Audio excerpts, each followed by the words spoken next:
Good morning बच्चों। आज हम करेंगे अपठित गद्यांश जो आपके एग्ज़ाम में हर बार आते हैं, है ना। उसी प्रकार आज हम एक अपठित गद्यांश की प्रैक्टिस करेंगे। मैं आपको बताऊंगी कि अपठित जो गद्यांश है वो क्या होता है। तो जैसे कि आप यहाँ पर देख पा रहे हैं, एक गद्यांश आपके सामने है।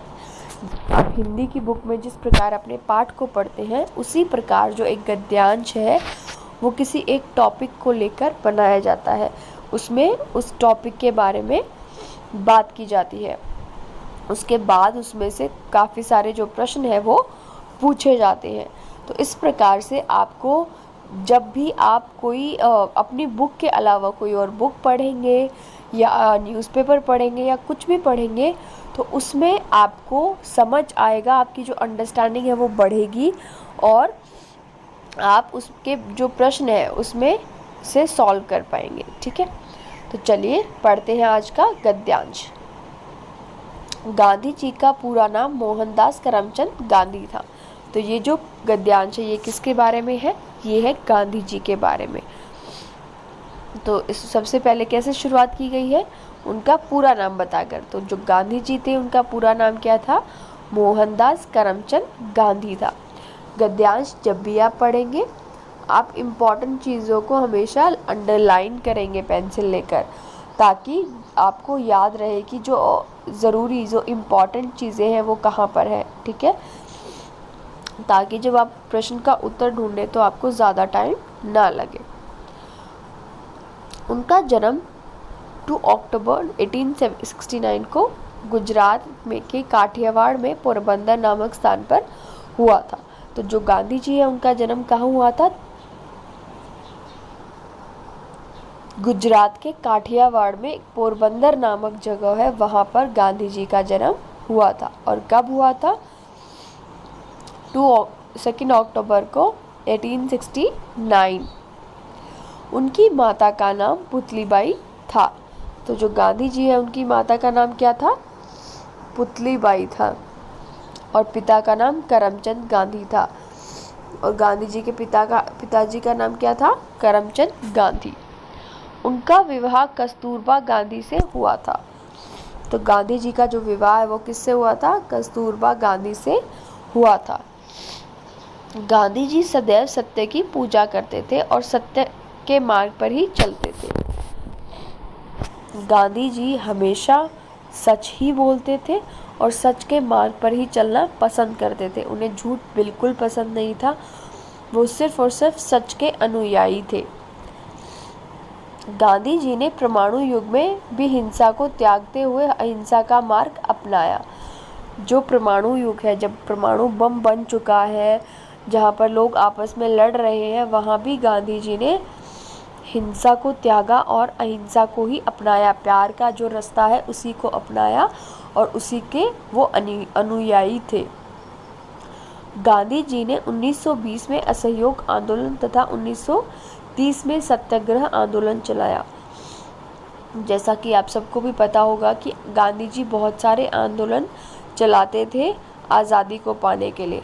तो 1920 में उन्होंने असहयोग आंदोलन चलाया तथा 1930 में उन्होंने सत्याग्रह आंदोलन चलाया।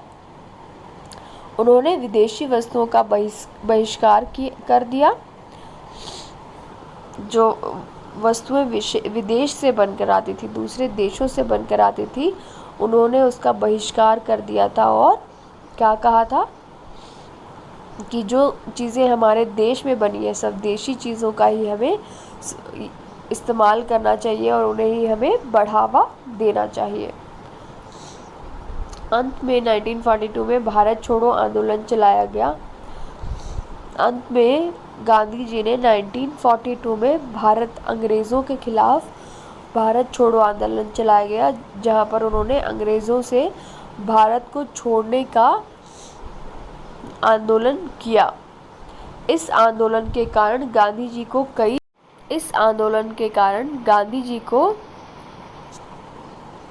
कई बार जेल में भी जाना पड़ा था। तो ये आंदोलन जब उन्होंने चलाया तो कई बार उन्हें कहाँ जाना पड़ा था? जेल में भी जाना पड़ा था, क्योंकि वो अंग्रेज़ों के खिलाफ लड़ रहे थे। तो अंग्रेज़ जब भी वो आंदोलन चलाते थे वो उन्हें जेल में डाल देते थे, परंतु वे अपने लक्ष्य से ज़रा भी पीछे नहीं हटे। लेकिन वो अपने लक्ष्य से बिल्कुल भी पीछे नहीं हटे। उनके इन प्रयासों के कारण ही हमें 15 अगस्त 1947 को आज़ादी मिली थी। इसीलिए हम आज एक आज़ाद देश है, क्योंकि गांधी जी ने हमारे लिए बहुत प्रयास किए, अंग्रेज़ों से वो खूब लड़े थे। गांधी जी ने अपना पूरा जीवन देश को अर्पित कर दिया। पूरा जीवन वो सिर्फ और सिर्फ किसके लिए लड़ते रहे? देश के लिए लड़ते रहे। गांधी जी ने त्याग को भुलाया नहीं जा सकता। गांधी जी ने जो त्याग किया है उसे हम कभी भी भुला नहीं सकते, क्योंकि उनका सबसे बड़ा योगदान है हमारी आज़ादी में। परंतु कुछ लोग उनसे सहमत नहीं थे, कुछ लोग उनसे सहमत नहीं थे, उनकी बातों को नहीं मानते थे। और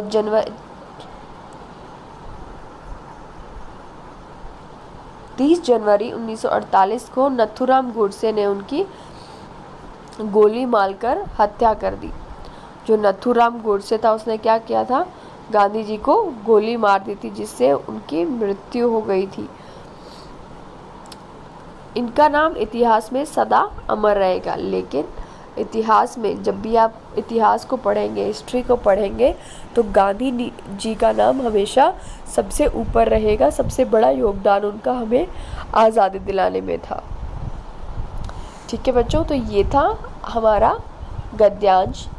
तो जब भी हम अपठित गद्यांश करते हैं, पहले हमें गद्यांश को समझना बहुत ज़रूरी होता है। ठीक है, और उसके बाद हम करते हैं उसको दिया गया अभ्यास। तो प्रश्न है यहाँ पर कि गांधी जी का पूरा नाम डैश था, है ना? डैश में भारत छोड़ो आंदोलन चलाया गया था। तो ये सब आपको कैसे पता चलेंगे? जब आपने ये गद्यांश अच्छे से पढ़ा होगा और समझा होगा। इसके लिए शीर्षक सूझो। जो गांधी जी वाला आपने अभी गद्यांश पढ़ा, उसका शीर्षक क्या हो सकता है, ये भी प्रश्न में पूछा जाता है। परिवार के विषय में बताएं कि उनके परिवार में कौन कौन था, उनके माता पिता, उनकी पत्नी का नाम क्या था। तो ये सब आपने इस प्रश्न में बताना है। गांधी जी ने कौन कौन से आंदोलन चलाए, तो ये भी आपको कहाँ से पता चलेगा? इस गद्यांश को पढ़कर ही पता चलेगा। गांधी जी ने कौन सा मार्ग अपनाया, तो ये भी आपको गद्यांश को पढ़कर ही पता चलेगा। गांधी जी को किसने और कब मारा, ये भी गद्यांश के आखिर में बताया गया है कि गांधी जी कैसे मरे थे और किसने उन्हें मारा था। ठीक है, तो यही आज का आपका होमवर्क है। जो भी एक्सरसाइज इसमें दी गई है ये आपने सॉल्व करनी है। ठीक है, थैंक यू।